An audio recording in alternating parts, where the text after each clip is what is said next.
Leslie, Debbie, Rosie, and Lisa Zidell. And no, it's not Sarah, but Sarah will come. When you'll see Sarah, you'll know. Another one from Waco.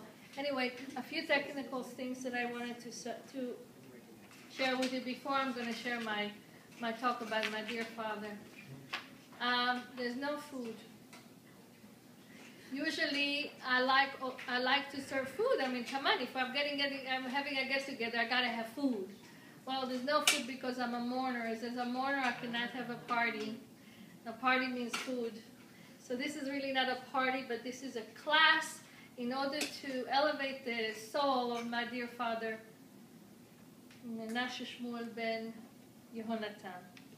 So my apology. Another thing is, as I'm going to speak about the different things that my father signified for me and the impression that he left for me, my Rabbi Fagenbaum and I decided to put together a workshop series about anger. My father constantly worked on himself about different attributes that he had. I found this fabulous book, and we will learn from this. Rabbi Fagenbaum will give some of the classes. I will give some of the classes. It's going to be a series. It's going to be at the shul. If you're interested in taking this series about anger and how to harness it, please register. It's right over there on the buffet. And of course, the coach that I am, I lost my father. A lot of you, Baruch Hashem, you still have a father. If you don't have a father, if you still have a father, thank God. There's a workshop that I'm putting together about writing a letter to your dad. It's a workshop that lasts 2 hours each session. If you're interested to come and take it with me, I already have a couple of women who are registered for that. I would encourage you to do it. It's going to be something that will tap into your inner wisdom with the talent that you have of writing. I think I've covered it all. Oh, if you'd like to help yourself with some refreshment, the only refreshment there is tea or coffee. You can tell that really this is very hard for me, isn't it? Okay. So welcome, everybody. When I got the phone call, September 11, early morning, 1:30 in the morning, that it was my sister on the phone telling me, Hagit, it's time. You better take a couple of tickets. Abba is not doing well. I was actually kind of like very mechanical. I got up. I woke up David. We went to Delta, American Airlines, checked the tickets, got the tickets.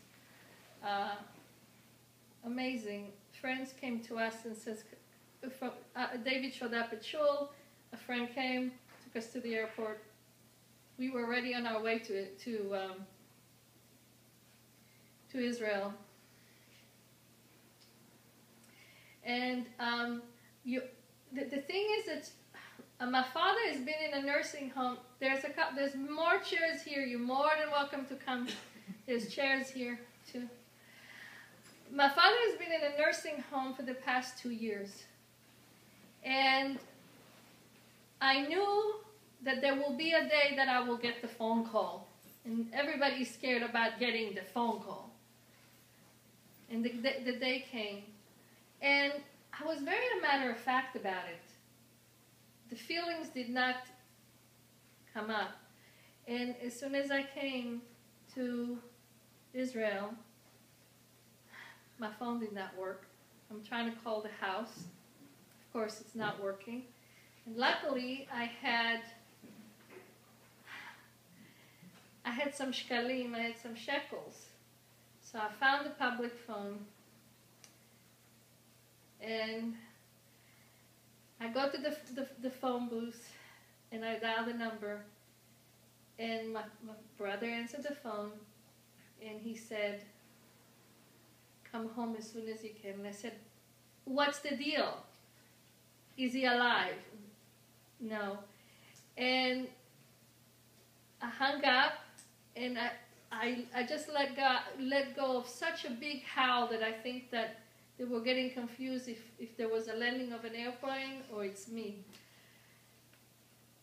I want to here personally ask for forgiveness from the women who lost their loved one this past year or years before, that I really didn't understand the pain that you guys were experiencing. This pain is a pain that, you know how it says that one of the 7 Noachide laws is one that you cannot eat from an animal that is alive by taking out a limb out? Well, I want to tell you, I felt as if a part of me is being ripped off. And when they during the funeral, when they do the kriya, they're doing the tearing, this is exactly how my body felt. You know, it was such a lesson for me.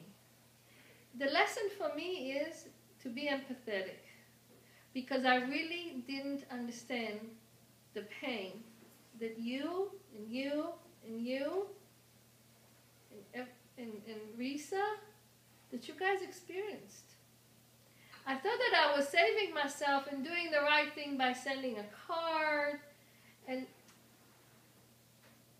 not really attending the funeral, but I wasn't really there because I built this shield of not getting too close to feel the pain.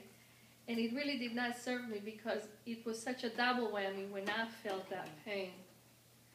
So my promise for me from this experience is to practice, exercise my heart to feel pain for others, because that pain is really real.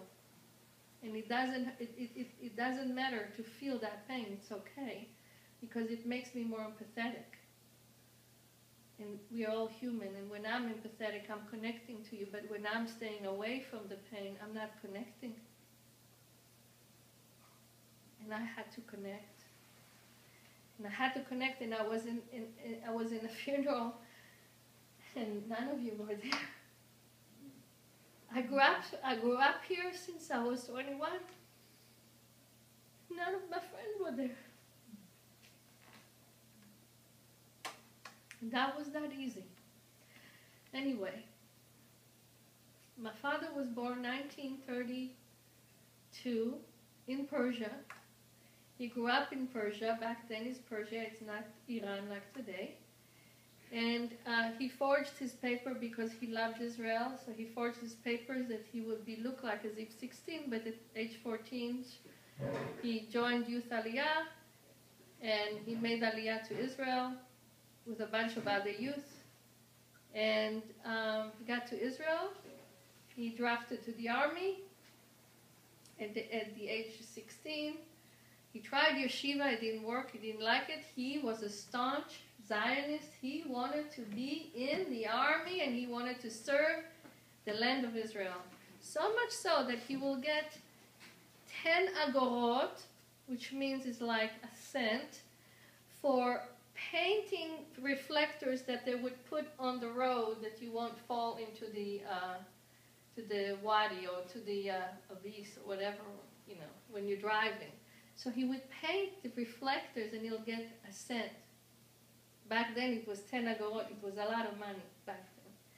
And he felt that he was a pioneer, part of living in Israel and being a chalutz, a pioneer of Eretz Israel. He married my mother at age 18. They had 4 children. And at the age of 27, he got into a terrible automobile accident that actually almost took his life. He was for 9 months in the hospital, full cast, one leg up in the air. My mother was almost destitute, and luckily, they actually added his name for him to continue living. You know, when somebody has a risk of not making it to live, they add a name to change his luck. Actually, his name was Menashe, and they added his name was Shmuel, and they added his name to Menashe. So he was Menashe Shmuel. Anyway, And then he started to work. He worked as a yardman. And I tell you, it was a very hard work when he worked as a yardman, because back then there were no Mexicans or Arabs to come and help you do yards. He would do it all. And back then there were no anything electric to weed eat or cut the bushes, trim them. No, it was all by hands. And Abba would come home, and that was my favorite part. He would smell. Have you ever smelled the earth after first rain? That's how it smelled. And every Friday, he would come and he'd bring the most gorgeous roses. The roses were this big because he cultivated them, he grew them, and you would see his stamp of his handiwork in every yard he maintained. He was a ganan, he was a yardman. And every time he brought the roses to my mother for Shabbat, he would smell them and say, Reach Gan Eden. He would say, a smell of heaven. And you know what? It was amazing. There were 3 or 4. It would not be like a dozen. Well, that's how much a bush brings, especially big one like that. And he will have it. He will have it in the living room. And the smell, throughout the whole Shabbat, you smell those roses. The whole Shabbat, you smell those gorgeous roses. Now you understand why I asked you for roses. My father was a very sensitive man. He had only a few years of learning, being in school, because, listen, he left at age 14, Persia. And when he came to Israel, he did a little bit of learning, but most of all, he wanted to work the land. But this man was so amazing. He will learn very complicated Hebrew words, and he will use it in his Hebrew. Actually, he demanded from us not to ever try to learn Persian from him, because he wanted all his children to learn Ivrit. You got to learn Ivrit. You live in Eretz Israel, you need to learn Hebrew. His desire to constantly learn was amazing. And he was not a Shomer Shabbos. He did not keep Shabbos. At the age of 51, when his father died, he decided to keep Shabbat. And when he kept Shabbat, it was completely Shabbat. I mean, everything. He decided also to start going to learn at the shul every afternoon, and he will go and learn Gemara. And that's what he will come to say to me. Hagit, we're sitting down to eat now. I know there's not 3 men here, but 3 who's sitting at a table and not talking divrei Torah, talks about Torah, learning Torah, is as if they treif, Hagit. So this is already into many years of his doing tshuva. So I said, great, Abba, let me go to your bookcase and let me find a book that we can study together. I said, you serious? He was so excited. I said, yeah. We learned Pele Yoetz. Pele Yoetz is advice about anything and everything you want to do in your life. You want to build an addition to your house? This writer will tell you, listen, if you plan to spend $5,000, know that if you're going to triple it, it's always going to end up being 15. This sage wrote this book about 300 years ago, and it is still applicable today. I sat in the Hebrew that is spoken here is not easy, but my Abba and I were sitting and learning this. Why am I telling you this? I'm telling you this because my father instilled in me so much love about learning that I didn't even know that this is what he's doing to me. It was like it was like dust that was falling on me, and only later on in years I realized, oh, it's from my father. But I'll get into that in a minute. Another thing that my father loved was antiques. Go figure. He would come home and he says, Yafa, to my mother, listen, my cousin Mansour found this wonderful, beautiful plate of brass, and it's gorgeous, and I want it at our home. It's really remind me of Persia. I'm like, you're a yard man. But that was my father. He loved the pretty things. He didn't earn much, but boy, when he saw something pretty, he wanted it, he bought it. And one day, now my father was not a tall man. He was 5 foot and a cigarette. But I looked at him as giant. One day, he came home, and I left by your, somebody's seat a picture like this. Did you see this? Mm-hmm. Look at the picture, okay. See that big picture there? Big picture in the living room? Do you have the picture? Pass it on to the rest of the ladies. A big picture there. One day, he came home. Now imagine, I live on the 4th floor in this building. He is 5 foot something, hardly tall enough. That big picture was as big as he was. And I go, what are you doing, Abba? What is this? Did you have this? He said, listen, I was working at this building, and from my yard, I could see this man painting. And I look at the painting, I says, finish it already, Abba. I come here every week. Every week I see that you didn't finish this painting. It's a gorgeous painting. Why aren't you finish it already? And he's talking from the yard to the balcony, over to the living room, that this guy was painting this big picture. And he said, why aren't you finishing the painting? It is a gorgeous picture. So the painter says, this one, I want to finish it, but I don't have anybody to pay for it, to buy it and take it away from here. So he said, I will. Just finish it. You said, you sure you can afford it? Just finish it. I will take this. But you're finished. So one day, my sister and I see this. Abba is bringing this huge picture home. It's a beautiful picture. It's a picture that is actually showing the view from Mount Olive to the wall, and where the temple, God willing, will be. Okay? Now, do you know how significant the Mount Olive is?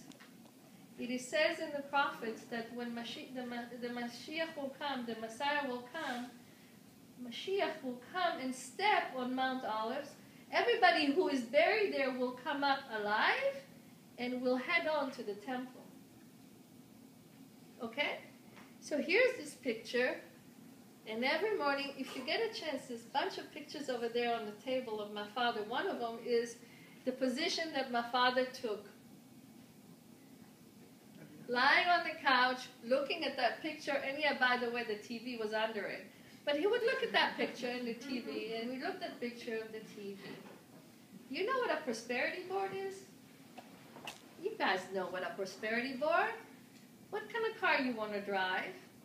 Cut it from a magazine, look at it enough times, you'll have it. That's what they say. Okay?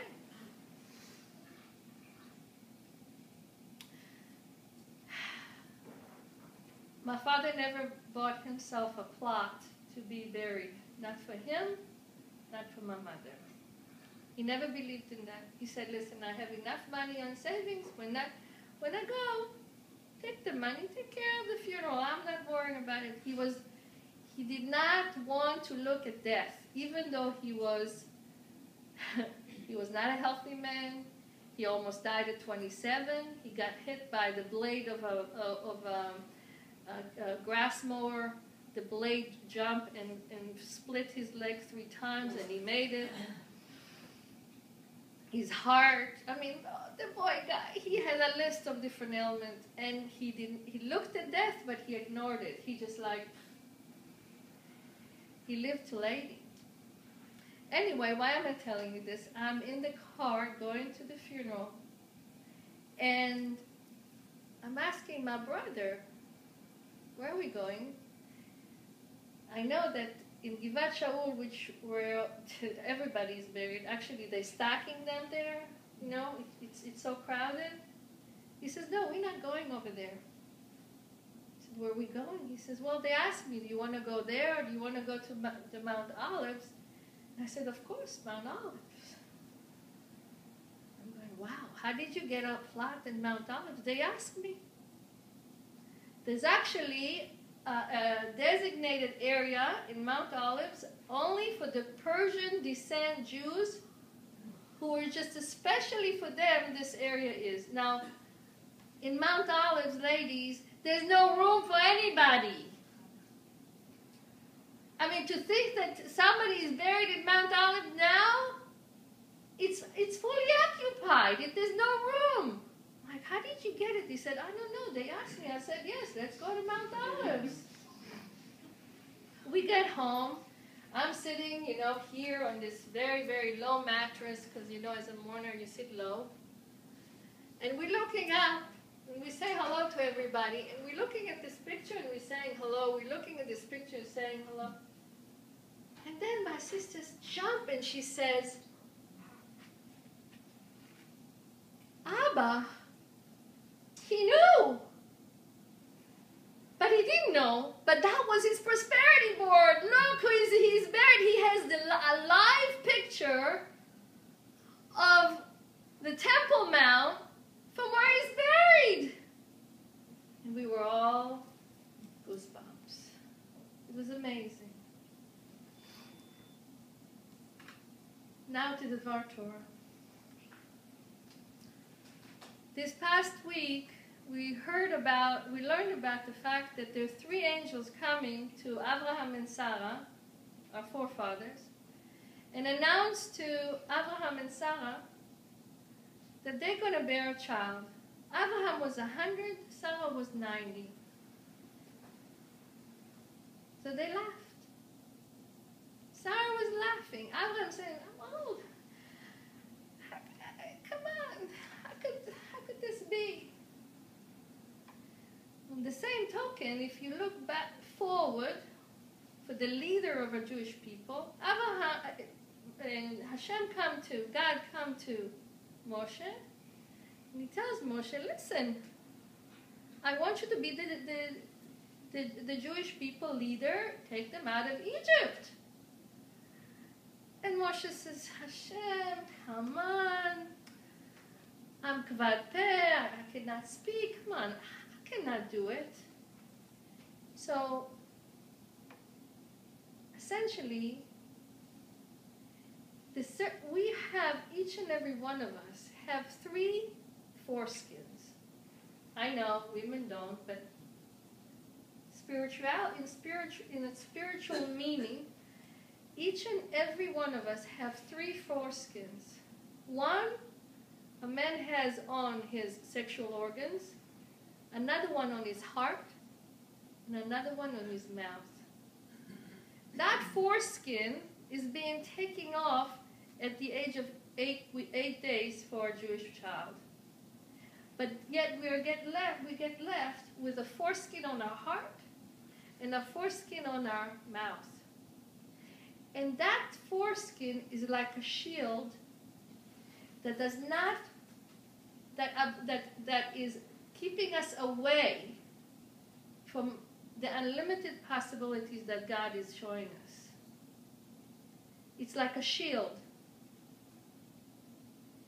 That we just like, how many times we say, soon by you get married? She goes, listen, I'm 45, who's going to marry? I'm 55. Who are you to limit Hashem? Who are you to limit God? You know, you can really give a shiur. Oh, come on, I don't know Hebrew. Who are you to limit? Abraham did end up having children. Moshe did end up taking us out of Egypt. And at the end, he sang. But you know what happened? We let go of that foreskin in our heart. And we let go of the foreskin of our mouth. And it's only up to us to invite that blessings. That when Hashem comes and says, yeah, you can keep Shabbos. And I go, oh, come on, me keeping Shabbos now? I'm almost 50, my kids are grown up. Are you going to limit God's possibility to help you? To get you married? To get you the job you want? To get you have a better relationship with your husband? Or you choose. It's unlimited. Because God did not create you for naught. He created you for something. And what am I saying that? I'm saying that because my father, the last day of his life, for 2 years he could have very easily complained. Why? I don't deserve it. He could have very easily sit and complain and kvetch and said, take me home. Not once. Not once he complained about what's going on with him. He accepted everything for what is. He did not argue with his reality. His relationship with the Creator was so in sync. He accepted his situation with a song. The day that he was dying, he sang to the girl that he didn't even notice, the lady that was catty corner from him, and then he told her goodbye, and he told goodbye to everybody. He never did that before. And at night, he kept on singing. He sang and sang and sang. Didn't stop singing because he didn't argue. He let go of all those shields of bitterness. Why does it happen to me? And he just let go. He was in total surrendering to go back to his Creator. Do we need to get to a point that we're, God forbid, close to death, to be surrendering? We have one chance to live in this life. This is our chance. Are we going to choose that foreskin to be that block, that roadblock to really what is possible for us? My father sure didn't. Even though death was facing him so many times and so many hurdles, he lived to 80 and he left this world singing.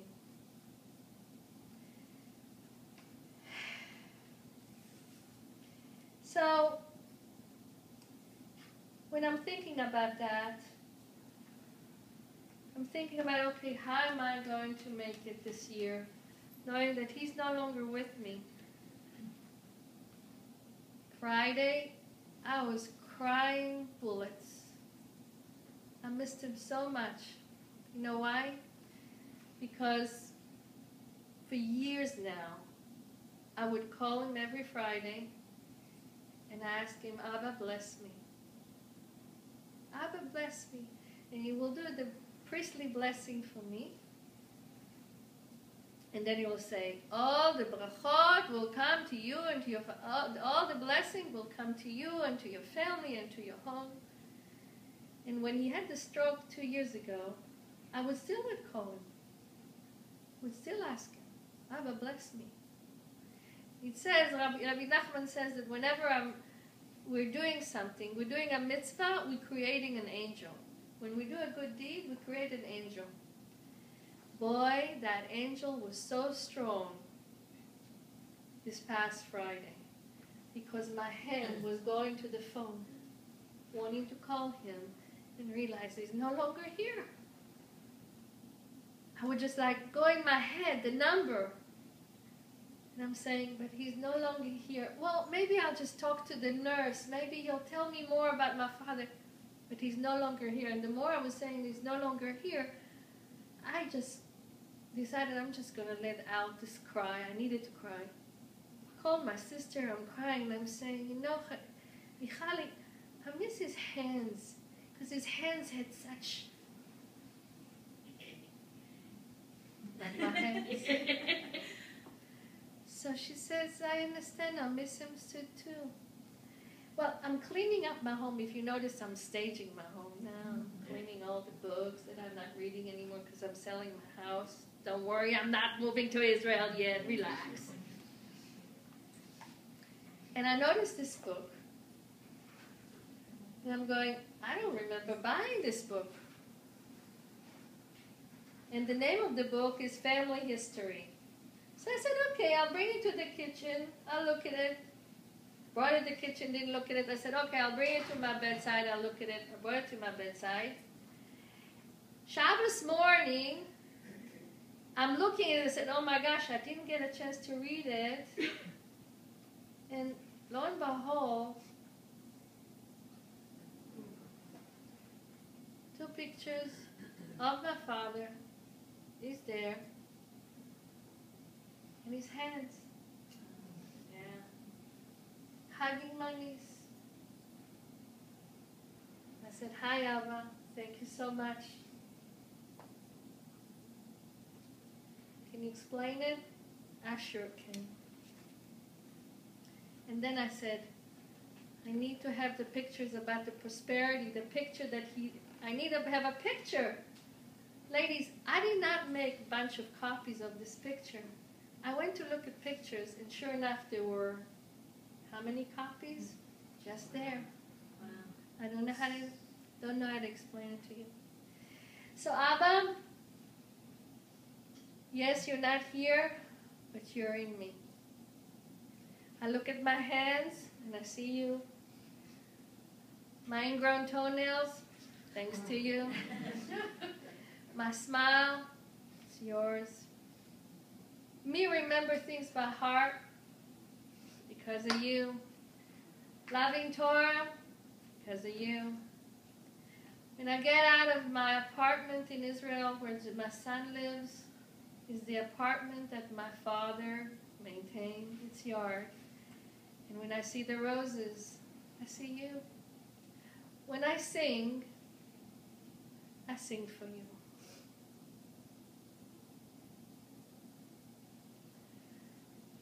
That's my dedication for my father today. Each and every one of us have a DNA of our parents. They're not gone. They're just behind the veil. I would like to invite you to something very moving that I tried doing lately. And my class was privy to experience it today.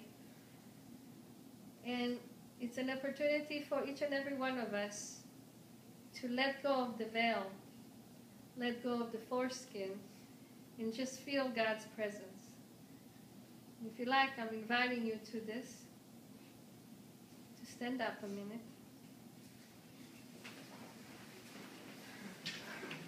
Turn around.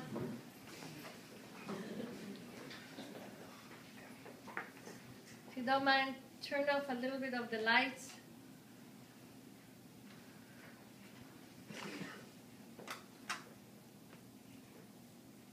And I'd like you to think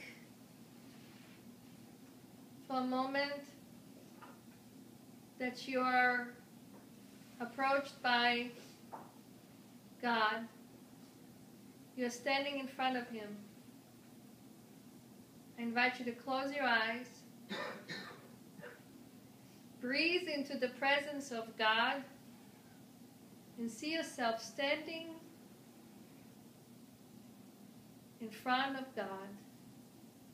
What are you wearing?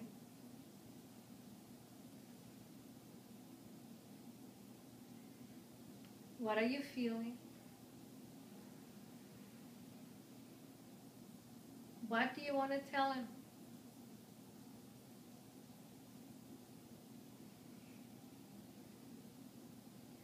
What would you like to ask Him?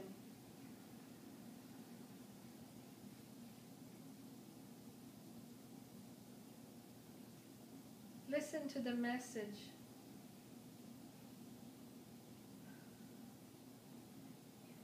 Feel the feeling.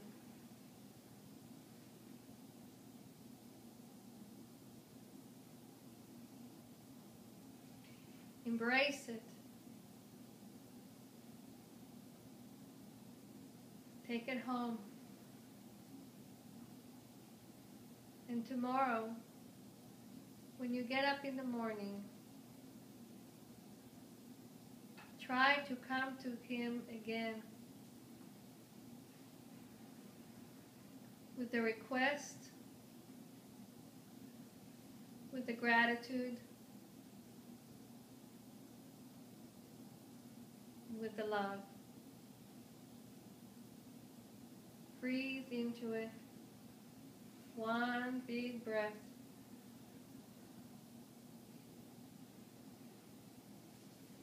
Another one. One deep breath. And the last one. One big breath.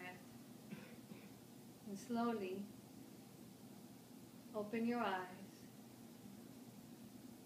and let go.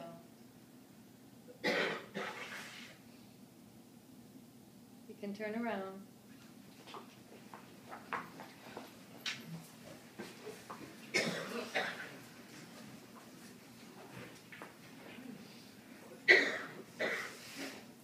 This is my gift to you. And this gift of surrendering, I'm passing on to you from my Father. May His memory will be blessed. Amen. Thank you. If you'd like to register for the workshop, is over there. For Language of my Father is over there. If you have any questions, anything that you want to share, I'm here. Thank you for coming.